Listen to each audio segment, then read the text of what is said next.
Tarzan and the Jewels of Opar by Edgar Rice Burroughs. Chapter 1. Belgian and Arab. Lieutenant Albert Werper had only the prestige of the name he had dishonored to thank for his narrow escape from being cashiered. At first he had been humbly thankful, too, that they had sent him to this god-forsaken Congo post instead of court-martialing him, as he had so justly deserved, but now 6 months of the monotony, the frightful isolation, and the loneliness had wrought a change. The young man brooded continually over his fate. His days were filled with morbid self-pity, which eventually engendered in his weak and vacillating mind a hatred for those who had sent him here, for the very men he had at first inwardly thanked for saving him from the ignominy of degradation. He regretted the gay life of Brussels, as he never had regretted the sins which had snatched him from that gayest of capitals, and as the days passed he came to center his resentment upon the representative in Congo land of the authority which had exiled him, his captain and immediate superior. This officer was a cold, taciturn man, inspiring little love in those directly beneath him, yet respected and feared by the black soldiers of his little command. Werper was accustomed to sit for hours glaring at his superior as the two sat upon the veranda of their common quarters, smoking their evening cigarettes in a silence which neither seemed desirous of breaking. The senseless hatred of the lieutenant grew at last into a form of mania. The captain's natural taciturnity he distorted into a studied attempt to insult him because of his past shortcomings. He imagined that his superior held him in contempt, and so he chafed and fumed inwardly until one evening his madness became suddenly homicidal. He fingered the butt of the revolver at his hip, his eyes narrowed and his brows contracted. At last he spoke. "You have insulted me for the last time," he cried, springing to his feet. "I am an officer and a gentleman, and I shall put up with it no longer without an accounting from you, you pig." The captain, an expression of surprise upon his features, turned toward his junior. He had seen men before with the jungle madness upon them, the madness of solitude and unrestrained brooding, and perhaps a touch of fever. He rose and extended his hand to lay it upon the other's shoulder. Quiet words of counsel were upon his lips, but they were never spoken. Werper construed his superior's action into an attempt to close with him. His revolver was on a level with the captain's heart, and the latter had taken but a step when Werper pulled the trigger. Without a moan, the man sank to the rough planking of the veranda, and as he fell the mists that had clouded Werper's brain lifted, so that he saw himself and the deed that he had done in the same light, that those who must judge him would see them. He heard excited exclamations from the quarters of the soldiers, and he heard men running in his direction. They would seize him, and if they didn't kill him, they would take him down the Congo to a point where a properly ordered military tribunal would do so just as effectively, though in a more regular manner. Werper had no desire to die. Never before had he so yearned for life as in this moment, that he had so effectively forfeited his right to live. The men were nearing him. What was he to do? He glanced about as though searching for the tangible form of a legitimate excuse for his crime, but he could find only the body of the man he had so causelessly shot down. In despair he turned and fled from the oncoming soldiery. Across the compound he ran, his revolver still clutched tightly in his hand. At the gates a sentry halted him. Werper did not pause to parley or to exert the influence of his commission. He merely raised his weapon and shot down the innocent black. A moment later the fugitive had torn open the gates and vanished into the blackness of the jungle, but not before he had transferred the rifle and ammunition belts of the dead sentry to his own person. All that night Werper fled farther and farther into the heart of the wilderness. Now and again the voice of a lion brought him to a listening halt, but with cocked and ready rifle he pushed ahead again, more fearful of the human huntsman in his rear than of the wild carnivore ahead. Dawn came at last, but still the man plodded on. All sense of hunger and fatigue were lost in the terrors of contemplated capture. He could think only of escape. He dared not pause to rest or eat until there was no further danger from pursuit, and so he staggered on until at last he fell and could rise no more. How long he had fled he did not know, or try to know. When he could flee, no longer the knowledge that he had reached his limit was hidden from him in the unconsciousness of utter exhaustion. And thus it was that Achmet Zeke, the Arab, found him. Achmet's followers were for running a spear through the body of their hereditary enemy, but Achmet would have it otherwise. First he would question the Belgian. It were easier to question a man first and kill him afterward than kill him first and then question him. So he had Lieutenant Albert Werper carried to his own tent, and their slaves administered wine and food in small quantities until at last the prisoner regained consciousness. As he opened his eyes, he saw the faces of strange black men about him, and just outside the tent the figure of an Arab. Nowhere was the uniform of his soldiers to be seen. The Arab turned and, seeing the open eyes of the prisoner upon him, entered the tent. "I am Ahmed Zeke," he announced. "Who are you and what were you doing in my country? Where are your soldiers?" Ahmed Zeke. Werper's eyes went wide and his heart sank. He was in the clutches of the most notorious of cutthroats, a hater of all Europeans, especially those who wore the uniform of Belgium. For years the military forces of Belgian Congo had waged a fruitless war upon this man and his followers, a war in which quarter had never been asked nor expected by either side. But presently, in the very hatred of the man for Belgians, Werper saw a faint ray of hope for himself. He too was an outcast and an outlaw. So far at least they possessed a common interest, and Werper decided to play upon it for all that it might yield. "I have heard of you," he replied, "and was searching for you. My people have turned against me. I hate them. Even now their soldiers are searching for me, to kill me. I knew that you would protect me from them, for you too hate them. In return I will take service with you. I am a trained soldier. I can fight. And your enemies are my enemies." Ahmed Zeke eyed the European in silence.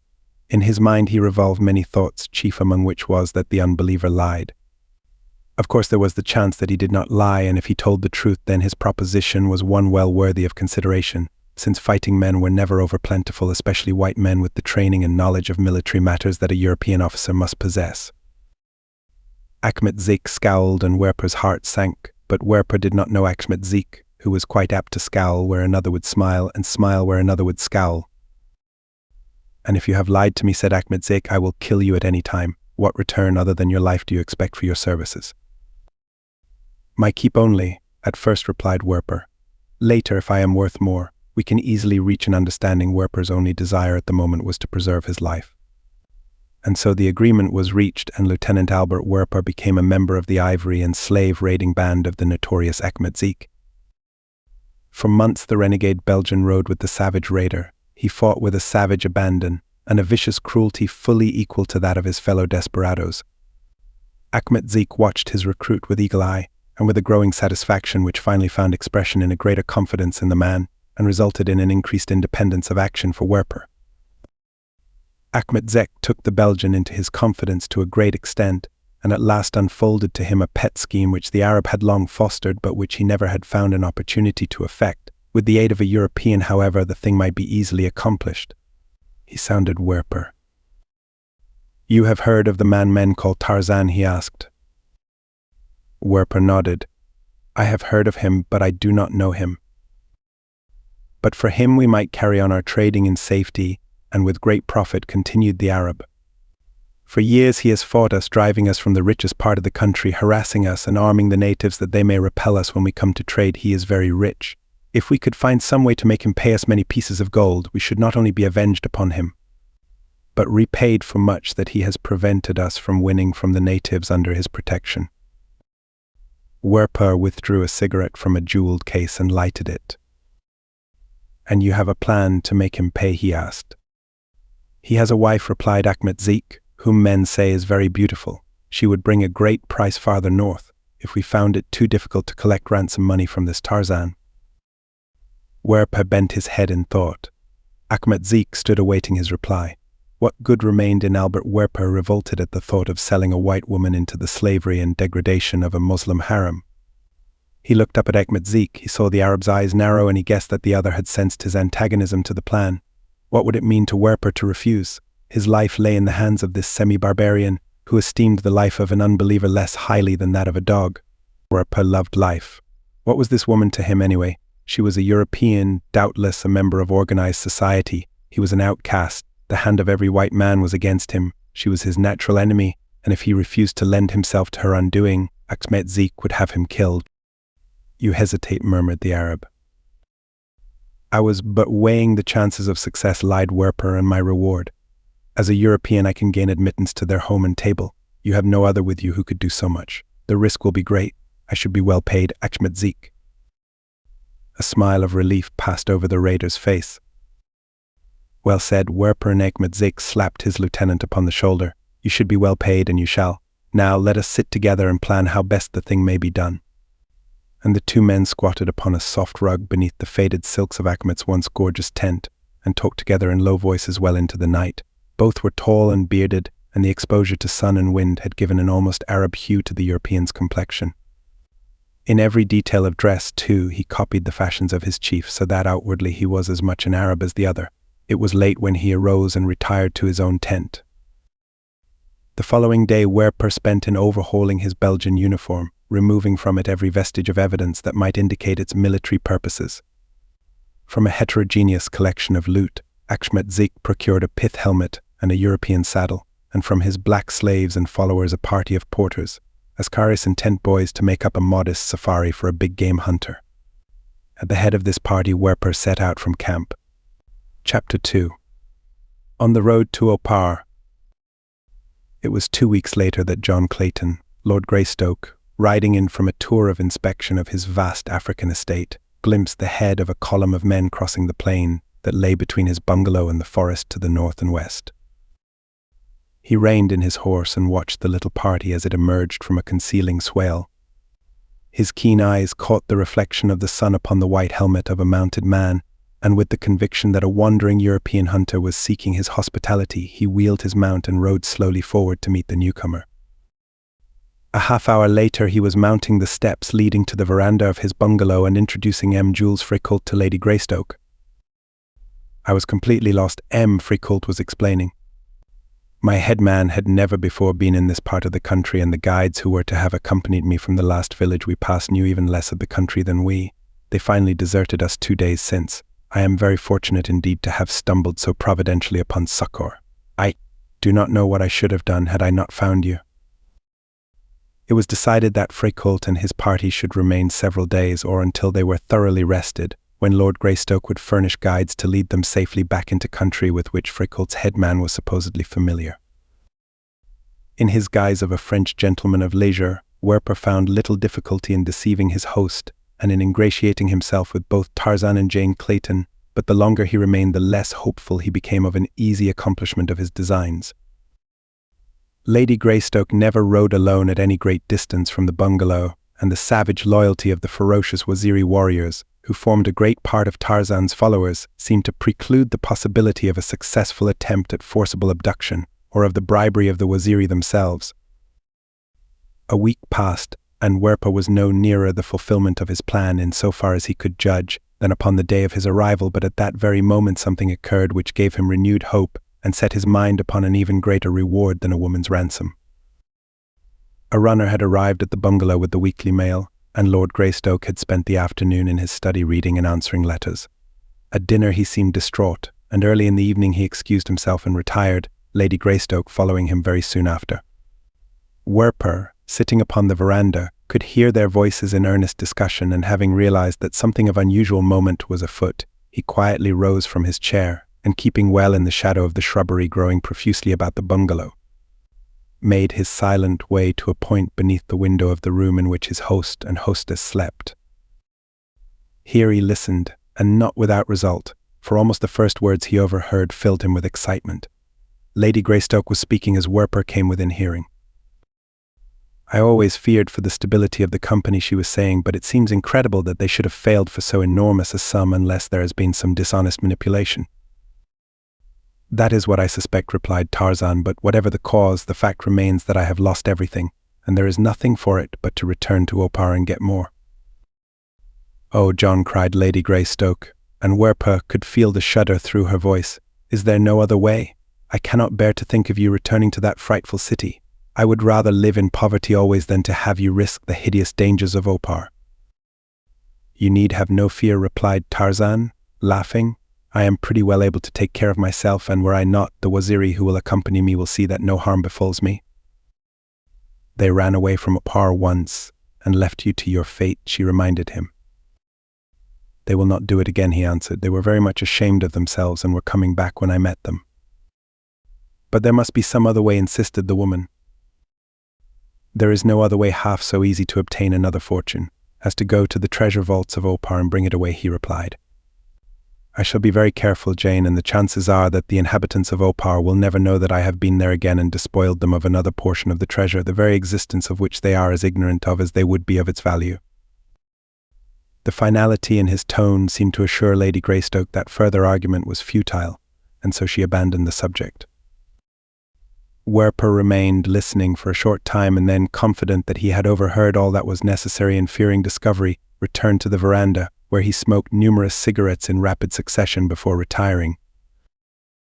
The following morning at breakfast, Werper announced his intention of making an early departure and asked Tarzan's permission to hunt big game in the Waziri country on his way out, permission which Lord Greystoke readily granted. The Belgian consumed 2 days in completing his preparations, but finally got away with his safari, accompanied by a single Waziri guide whom Lord Greystoke had loaned him. The party made but a single short march when Werper simulated illness and announced his intention of remaining where he was until he had fully recovered. As they had gone but a short distance from the Greystoke bungalow, Werper dismissed the Waziri guide, telling the warrior that he would send for him when he was able to proceed. The Waziri gone, the Belgian summoned one of Achmet Zek's trusted blacks to his tent and dispatched him to watch for the departure of Tarzan, returning immediately to advise Werper of the event and the direction taken by the Englishman. The Belgian did not have long to wait, for the following day his emissary returned with word that Tarzan and a party of 50 Waziri warriors had set out toward the southeast early in the morning. Werper called his headman to him, after writing a long letter to Achmet Zek. This letter he handed to the headman. "Send a runner at once to Achmet Zek with this," he instructed the headman. "Remain here in camp awaiting further instructions from him or from me. If any come from the bungalow of the Englishman, tell them that I am very ill within my tent and can see no one.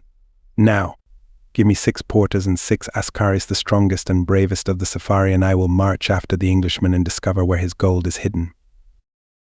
And so it was that as Tarzan, stripped to the loincloth and armed after the primitive fashion he best loved, led his loyal Waziri toward the dead city of Opar, Werper, the renegade, haunted his trail through the long hot days and camped close behind him by night. And as they marched, Achmet Zek rode with his entire following southward toward the Greystoke farm. To Tarzan of the Apes, the expedition was in the nature of a holiday outing. His civilization was at best but an outward veneer which he gladly peeled off with his uncomfortable European clothes whenever any reasonable pretext presented itself. It was a woman's love which kept Tarzan, even to the semblance of civilization, a condition for which familiarity had bred contempt. He hated the shams and the hypocrisies of it, and with the clear vision of an unspoiled mind he had penetrated to the rotten core of the heart of the thing, the cowardly greed for peace and ease and the safeguarding of property rights. That the fine things of life, art, music and literature had thriven upon such enervating ideals he strenuously denied, insisting rather that they had endured in spite of civilization. "Show me the fat, opulent coward," he was wont to say, "whoever originated a beautiful ideal.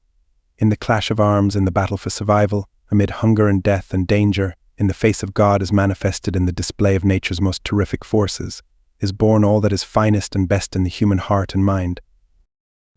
And so Tarzan always came back to nature in the spirit of a lover, keeping a long-deferred tryst after a period behind prison walls. His Waziri at Marrow were more civilized than he. They cooked their meat before they ate it, and they shunned many articles of food as unclean that Tarzan had eaten with gusto all his life, and so insidious is the virus of hypocrisy that even the stalwart ape-man hesitated to give rein to his natural longings before them. He ate burnt flesh when he would have preferred it raw and unspoiled, and he brought down game with arrow or spear when he would far rather have leaped upon it from ambush and sunk his strong teeth in its jugular. But at last the call of the milk of the savage mother that had suckled him in infancy rose to an insistent demand. He craved the hot blood of a fresh kill, and his muscles yearned to pit themselves against the savage jungle in the battle for existence that had been his sole birthright for the first 20 years of his life. Chapter 3. The Call of the Jungle. Moved by these vague yet all-powerful urgings, the ape-man lay awake one night in the little thorn boma that protected, in a way, his party from the depredations of the great carnivora of the jungle. A single warrior stood sleepy guard beside the fire that yellow eyes out of the darkness beyond the camp made imperative. The moans and the coughing of the big cats mingled with the myriad noises of the lesser denizens of the jungle to fan the savage flame in the breast of this savage flame in the breast of this savage English lord. He tossed upon his bed of grasses, sleepless, for an hour, and then he rose, noiseless as a wraith, and while the waziri's back was turned, vaulted the boma wall in the face of the flaming eyes, swung silently into a great tree, and was gone. For a time, in sheer exuberance of animal spirit, he raced swiftly through the middle terrace, swinging perilously across wide spans from one jungle giant to the next, and then he clambered upward to the swaying lesser boughs of the upper terrace, where the moon shone full upon him and the air was stirred by little breezes, and death lurked ready in each frail branch. Here he paused and raised his face to Goro the moon. With uplifted arm he stood, the cry of the bull-ape quivering upon his lips, yet he remained silent lest he arouse his faithful waziri, who were all too familiar with the hideous challenge of their master. And then he went on more slowly and with greater stealth and caution, for now Tarzan of the apes was seeking a kill. Down to the ground he came in the utter blackness of the close-set boles and the overhanging verdure of the jungle. He stooped from time to time and put his nose close to earth. He sought and found a wide game trail, and at last his nostrils were rewarded with the scent of the fresh spoor of Bara the deer. Tarzan's mouth watered and a low growl escaped his patrician lips. Sloughed from him was the last vestige of artificial caste. Once again he was the primeval hunter, the first man, the highest caste type of the human race. Upwind he followed the elusive spoor with a sense of perception so transcending that of ordinary man as to be inconceivable to us. Through counter-currents of the heavy stench of meat-eaters he traced the trail of Bara. The sweet and cloying stink of Horta, the boar, could not drown his quarry's scent, the permeating, mellow musk of the deer's foot. Presently the body scent of the deer told Tarzan that his prey was close at hand. It sent him into the trees again, into the lower terrace, where he could watch the ground below and catch with ears and nose the first intimation of actual contact with his quarry. Nor was it long before the ape-man came upon Bara standing alert at the edge of a moon-bathed clearing. Noiselessly Tarzan crept through the trees until he was directly over the deer. In the ape-man's right hand was the long hunting knife of his father, and in his heart the bloodlust of the carnivore. Just for an instant he poised above the unsuspecting Bara, and then he launched himself downward upon the sleek back. The impact of his weight carried the deer to its knees, and before the animal could regain its feet the knife had found its heart. As Tarzan rose upon the body of his kill to scream forth his hideous victory cry into the face of the moon, the wind carried to his nostrils something which froze him to statuesque immobility and silence. His savage eyes blazed into the direction from which the wind had borne down the warning to him, and a moment later the grasses at one side of the clearing parted and Numa, the lion, strode majestically into view. His yellow-green eyes were fastened upon Tarzan as he halted just within the clearing and glared enviously at the successful hunter, for Numa had had no luck this night. From the lips of the ape-man broke a rumbling growl of warning. Numa answered, but he did not advance. Instead he stood waving his tail gently to and fro, and presently Tarzan squatted upon his kill and cut a generous portion from a hindquarter. Numa eyed him with growing resentment and rage as between mouthfuls the ape-man growled out his savage warnings. Now, this particular lion had never before come in contact with Tarzan of the apes, and he was much mystified. Here was the appearance and the scent of a man-thing, and Numa had tasted of human flesh and learned that, though not the most palatable, it was certainly by far the easiest to secure. Yet there was that in the bestial growls of the strange creature which reminded him of formidable antagonists and gave him pause, while his hunger and the odor of the hot flesh of Bara goaded him almost to madness. Always Tarzan watched him, guessing what was passing in the little brain of the carnivore, and well it was that he did watch him, for at last Numa could stand it no longer. His tail shot suddenly erect, and at the same instant the wary ape-man, knowing all too well what the signal portended, grasped the remainder of the deer's hindquarter between his teeth and leaped into a nearby tree, as Numa charged him with all the speed and a sufficient semblance of the weight of an express train. Tarzan's retreat was no indication that he felt fear. Jungle life is ordered along different lines than ours, and different standards prevail. Had Tarzan been famished, he would, doubtless, have stood his ground and met the lion's charge. He had done the thing before upon more than one occasion, just as in the past he had charged lions himself, but tonight he was far from famished, and in the hindquarter he had carried off with him was more raw flesh than he could eat. Yet it was with no equanimity that he looked down upon Numa rending the flesh of Tarzan's kill. The presumption of this strange Numa must be punished, and forthwith Tarzan set out to make life miserable for the big cat. Close by were many trees bearing large, hard fruits, and to one of these the ape-man swung with the agility of a squirrel. Then commenced a bombardment which brought forth earth-shaking roars from Numa. one after another as rapidly as he could gather and hurl them. Tarzan pelted the hard fruit down upon the lion. It was impossible for the tawny cat to eat under that hail of missiles. He could but roar and growl and dodge, and eventually he was driven away entirely from the carcass of Bara the deer. He went roaring and resentful, but in the very center of the clearing his voice was suddenly hushed, and Tarzan saw the great head lower and flatten out, the body crouch and the long tail quiver, as the beast slunk cautiously toward the trees upon the opposite side. Immediately Tarzan was alert. He lifted his head and sniffed the slow, jungle breeze. What was it that had attracted Numa's attention and taken him soft-footed and silent away from the scene of his discomfiture? Just as the lion disappeared among the trees beyond the clearing, Tarzan caught upon the down-coming windy explanation of his new interest. The scent spoor of man was wafted strongly to the sensitive nostrils. Catching the remainder of the deer's hind quarter in the crotch of a tree, the ape-man wiped his greasy palms upon his naked thighs and swung off in pursuit of Numa. A broad, well-beaten elephant path led into the forest from the clearing. Parallel to this slunk Numa, while above him Tarzan moved through the trees, the shadow of a wraith. The savage cat and the savage man saw Numa's quarry almost simultaneously, though both had known before it came within the vision of their eyes that it was a black man. Their sensitive nostrils had told them this much, and Tarzan's had told him that the scent spoor was that of a stranger old and a male, for race and sex and age each has its own distinctive scent. 183.1 It was an old man that made his way alone through the gloomy jungle, a wrinkled, dried-up, little old man hideously scarred and tattooed and strangely garbed, with the skin of a hyena about his shoulders and the dried head mounted upon his grey pate. Tarzan recognized the earmarks of the witch doctor and awaited Numa's charge with a feeling of pleasurable anticipation, for the ape-man had no love for witch doctors. But in the instant that Numa did charge, the white man suddenly recalled that the lion had stolen his kill a few minutes before, and that revenge is sweet. The first intimation the black man had that he was in danger was the crash of twigs as Numa charged through the bushes into the game trail not 20 yards behind him. Then he turned to see a huge black-maned lion racing toward him, and even as he turned, Numa seized him.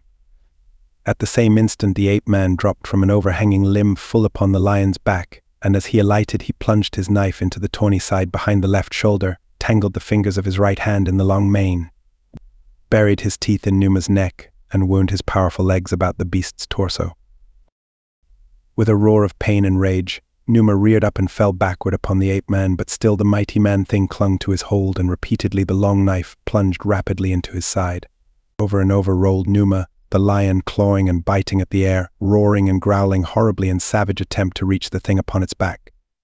More than once was Tarzan almost brushed from his hold. He was battered and bruised and covered with blood from Numa and dirt from the trail, yet not for an instant did he lessen the ferocity of his mad attack, nor his grim hold upon the back of his antagonist. To have loosened for an instant his grip there would have been to bring him within reach of those tearing talons or rending fangs, and have ended forever the grim career of this jungle-bred English lord. Where he had fallen beneath the spring of the lion, the witch doctor lay, torn and bleeding, unable to drag himself away, and watched the terrific battle between these two lords of the jungle. His sunken eyes glittered and his wrinkled lips moved over toothless gums as he mumbled weird incantations to the demons of his cult. For a time he felt no doubt as to the outcome. The strange white man must certainly succumb to terrible Simba. Who ever heard of a lone man armed only with a knife slaying so mighty a beast? Yet presently the old black man's eyes went wider and he commenced to have his doubts and misgivings. What wonderful sort of creature was this that battled with Simba and held his own despite the mighty muscles of the king of beasts? And slowly there dawned in those sunken eyes, gleaming so brightly from the scarred and wrinkled face, the light of a dawning recollection. Gropingly backward into the past reached the fingers of memory, until at last they seized upon a faint picture, faded and yellow with the passing years. It was the picture of a lithe, white-skinned youth swinging through the trees in company with a band of huge apes, and the old eyes blinked, and a great fear came into them, the superstitious fear of one who believes in ghosts and spirits and demons. And came the time once more when the witch doctor no longer doubted the outcome of the duel, yet his first judgment was reversed. For now he knew that the jungle god would slay Simba, and the old black was even more terrified of his own impending fate at the hands of the victor than he had been by the sure and sudden death which the triumphant lion would have meted out to him. He saw the lion weaken from loss of blood. He saw the mighty limbs tremble and stagger, and at last he saw the beast sink down to rise no more. He saw the forest god or demon rise from the vanquished foe, and placing a foot upon the still quivering carcass, raise his face to the moon and bay out a hideous cry that froze the ebbing blood in the veins of the witch doctor. Chapter 4. Prophecy and Fulfillment. Then Tarzan turned his attention to the man. He had not slain Numa to save the Negro, he had merely done it in revenge upon the lion, but now that he saw the old man lying helpless and dying before him, something akin to pity touched his savage heart. In his youth he would have slain the witch doctor without the slightest compunction, but civilization had had its softening effect upon him, even as it does upon the nations and races which it touches, though it had not yet gone far enough with Tarzan to render him either cowardly or effeminate. He saw an old man suffering and dying, and he stooped and felt of his wounds and stanched the flow of blood. "Who are you?" asked the old man in a trembling voice. "I am Tarzan, Tarzan of the Apes," replied the ape man, and not without a greater touch of pride than he would have said, "I am John Clayton, Lord Greystoke."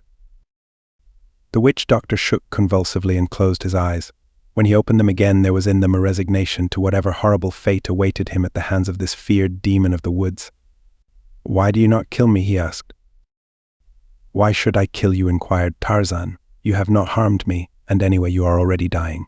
Numa the lion has killed you." "You would not kill me." Surprise and incredulity were in the tones of the quavering old voice. "I would save you if I could," replied Tarzan, "but that cannot be done. Why did you think I would kill you?" For a moment the old man was silent. When he spoke, it was evidently after some little effort to muster his courage. "I knew you of old," he said, "when you ranged the jungle in the country of Mbonga, the chief.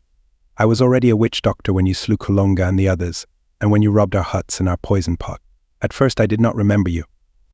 But at last I did the white-skinned ape that lived with the hairy apes and made life miserable in the village of Mbonga, the chief, the forest god, the Munango Kiwati, for whom we set food outside our gates and who came and ate it. Tell me before I die, are you man or devil?" Tarzan laughed. "I am a man," he said.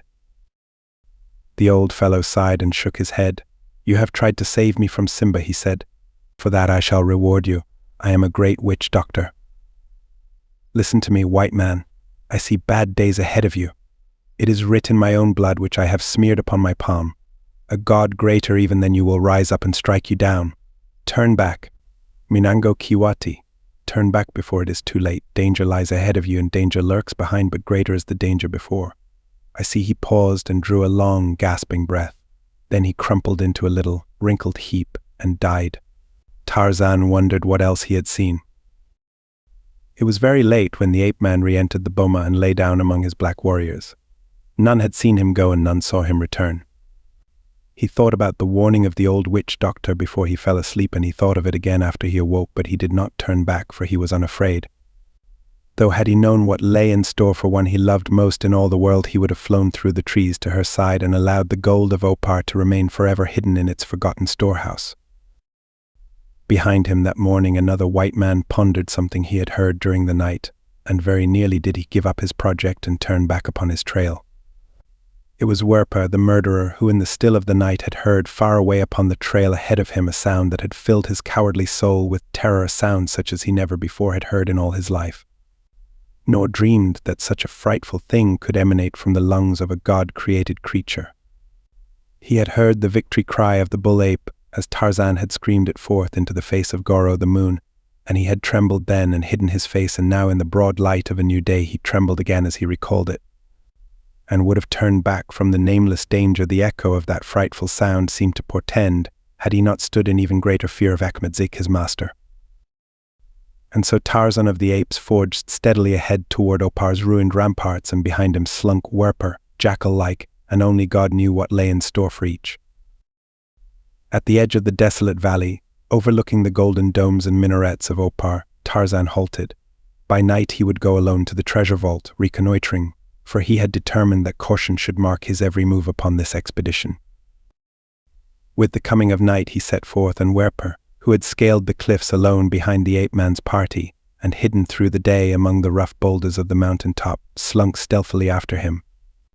The boulder-strewn plain between the valley's edge and the mighty granite kopje, outside the city's walls, where lay the entrance to the passageway leading to the treasure vault, gave the Belgian ample cover as he followed Tarzan toward Opar.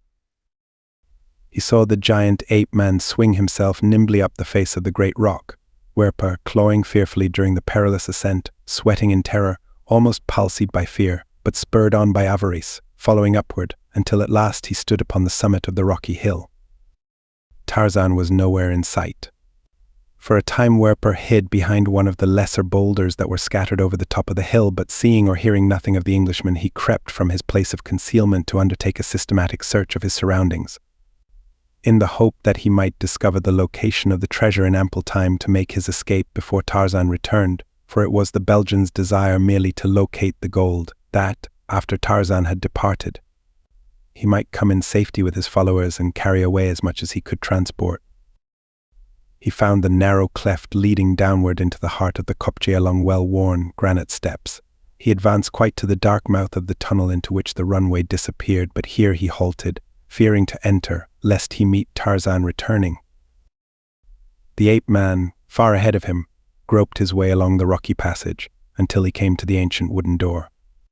A moment later he stood within the treasure chamber where ages since long-dead hands had ranged the lofty rows of precious ingots for the rulers of that great continent which now lies submerged beneath the waters of the Atlantic. No sound broke the stillness of the subterranean vault. There was no evidence that another had discovered the forgotten wealth since last the ape-man had visited its hiding place. Satisfied, Tarzan turned and retraced his steps toward the summit of the kopje. Werper, from the concealment of a jutting granite shoulder, watched him pass up from the shadows of the stairway and advance toward the edge of the hill which faced the rim of the valley where the Waziri awaited the signal of their master. Then Werper, slipping stealthily from his hiding place, dropped into the somber darkness of the entrance and disappeared. Tarzan, halting upon the kopje's edge, raised his voice in the thunderous roar of a lion. Twice, at regular intervals, he repeated the call, standing in attentive silence for several minutes after the echoes of the third call had died away. And then from far across the valley faintly came an answering roar once, twice, thrice. Bazuli, the Waziri chieftain, had heard and replied. Tarzan again made his way toward the treasure vault, knowing that in a few hours his blacks would be with him, ready to bear away another fortune in the strangely shaped golden ingots of Opar. In the meantime he would carry as much of the precious metal to the summit of the kopje as he could. 6 trips he made in the 5 hours before Bazuli reached the kopje, and at the end of that time he had transported 48 ingots to the edge of the great boulder, carrying upon each trip a load which might well have staggered 2 ordinary men, yet his giant frame showed no evidence of fatigue, as he helped to raise his Ebon warriors to the hilltop with the rope that had been brought for the purpose. 6 times he had returned to the treasure chamber, and 6 times Werper, the Belgian, had cowered in the black shadows at the far end of the long vault.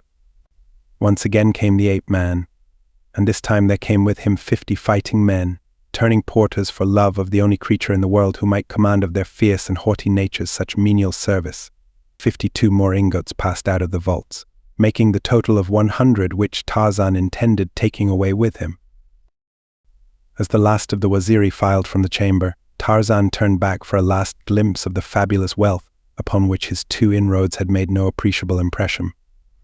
Before he extinguished the single candle he had brought with him for the purpose, and the flickering light of which had cast the first alleviating rays into the impenetrable darkness of the buried chamber that it had known for the countless ages since it had lain forgotten of man, Tarzan's mind reverted to that first occasion upon which he had entered the treasure vault, coming upon it by chance as he fled from the pits beneath the temple, where he had been hidden by La, the high priestess of the sun worshippers. He recalled the scene within the temple when he had lain stretched upon the sacrificial altar, while La, with high-raised dagger, stood above him, and the rows of priests and priestesses awaited, in the ecstatic hysteria of fanaticism, the first gush of their victims' warm blood, that they might fill their golden goblets and drink to the glory of their flaming god. The brutal and bloody interruption by Te, the mad priest, passed vividly before the ape-man's recollective eyes, the flight of the votaries before the insane bloodlust of the hideous creature, the brutal attack upon La, and his own part of the grim tragedy when he had battled with the infuriated Oparian and left him dead at the feet of the priestess he would have profaned. This and much more passed through Tarzan's memory as he stood gazing at the long tiers of dull yellow metal. He wondered if Ella still ruled the temples of the ruined city whose crumbling walls rose upon the very foundations about him. Had she finally been forced into a union with one of her grotesque priests, It seemed a hideous fate indeed for one so beautiful. With a shake of his head, Tarzan stepped to the flickering candle, extinguished its feeble rays, and turned toward the exit. Behind him, the spy waited for him to be gone. He had learned the secret for which he had come, and now he could return at his leisure to his waiting followers, bring them to the treasure vault, and carry away all the gold that they could stagger under. The Waziri had reached the outer end of the tunnel, and were winding upward toward the fresh air and the welcome starlight of the Kopje's summit, before Tarzan shook off the detaining hand of reverie and started slowly after them. Once again, and he thought for the last time, he closed the massive door of the treasure room. In the darkness behind him, Werper rose and stretched his cramped muscles. He stretched forth a hand and lovingly caressed a golden ingot on the nearest tier. He raised it from its immemorial resting place and weighed it in his hands. He clutched it to his bosom in an ecstasy of avarice. Tarzan dreamed of the happy homecoming which lay before him, of dear arms about his neck, and a soft cheek pressed to his, but there rose to dispel that dream the memory of the old witch doctor and his warning. And then, in the span of a few brief seconds, the hopes of both these men were shattered. The one forgot even his greed in the panic of terror, the other was plunged into total forgetfulness of the past by a jagged fragment of rock which gashed a deep cut upon his head.